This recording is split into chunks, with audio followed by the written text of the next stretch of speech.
Today, we'll do a tier ranking for how narrow the margin is going to be for each upcoming Senate race. So we've got tiers A, B, C, D, and F. It's going to start with toss-up and go all the way down to very safe. Now, there is some subjectivity here, and of course, we have a long way to go. A lot can change. And I'm not going to focus on any fringe scenarios. This is just kind of another way to look at the prediction map. And some of these are going to be borderline, so don't freak out. And for now, I think the environment is going to be blue. By November, it could be more, it could be less. So let's get into it. We'll start in Alabama. Is it going to be Steve Marshall or Barry Moore for the GOP? Either way, this one is at least going in D, but for now, we're going to put this in F. Next, Alaska. This state actually should be competitive. This is Sullivan against Peltola. And this is going to go kind of high up. It's going to be into the B tier. Next, Arkansas. Not expecting anything going on here. It's going to go in F. In Colorado, this is another borderline DF.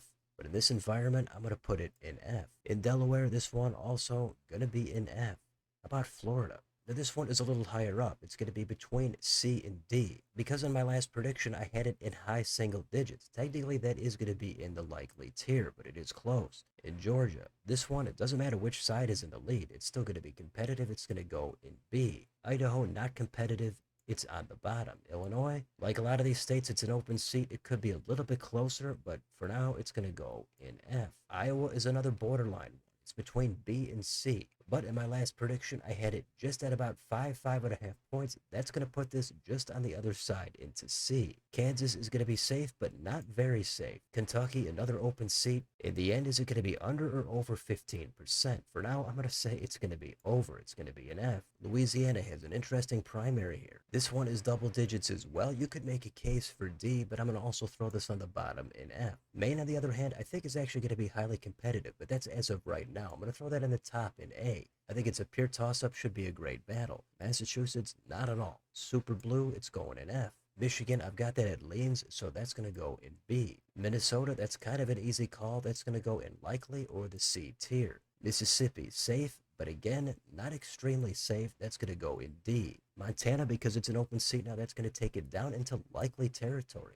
Nebraska, going to be the same thing with Ricketts and Osborne. New Hampshire, I think, is also in the same category. It's another open seat, should be a little bit competitive, but right now I think John Sununu is a little bit more likely to lose by just over 5 points. In New Jersey, the talk of this state becoming the next purple state kind of out the window. This one on the bottom in F. New Mexico, Republicans don't even have a candidate here, so that's got to go in F. North Carolina, pretty competitive state. For now, it's going to be in the B tier. Ohio, also a competitive one now. That's going to go from likely up to leans in B. In Oklahoma, yeah, it's an open seat, but this is super red territory. We're going to put this on the bottom in F.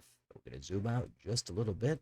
We've got Oregon next. In this environment, it's going to go in F. Rhode Island, same thing. South Carolina. This one is borderline C, D, but I think I have this at likely Republican, so I'm going to put that in C. South Dakota, without anything crazy happening, it's going to be in F. Tennessee, same thing. Pretty red state. Dems, I don't think are going to be able to do much here, but again, things can change. Now, Texas, this one is debatable. Until we get the results of the runoff, I'm going to leave this in the C tier. If it's Paxton, it's going to go to B. If it's Cornyn, I might keep it in C. In Virginia, this one is borderline D and F. It's going blue, but maybe it's under 15 points. We'll throw that in D for now. West Virginia, extremely safe on the bottom, and same thing in Wyoming. So those are the tiers. Right now, I think Maine is going to be the most competitive. Then most things in B or C are going to be potentially up for grabs in the right environment with the right candidates and the right campaigns. But do I really think Florida, Minnesota, or South Carolina could flip? Not exactly. So those you might be able to take down to D. But as always, when you're filling out a tier ranking, some stuff is just above or just below the line. So you can always make a couple of tweaks here and there. But this is what I've got for right now, for how close the margin is going to be in each Senate race. So let me know in the comments, how do your tier rankings look for the narrow races? Are you freaking out about Florida? What about Texas? Well, if you are, how about this? We'll put Florida right down into D. Problem solved. But let me know what you think down below on your way out. Don't forget to like, share, and subscribe. Join if you'd like to support the channel. Thanks for watching. I'll see you next time.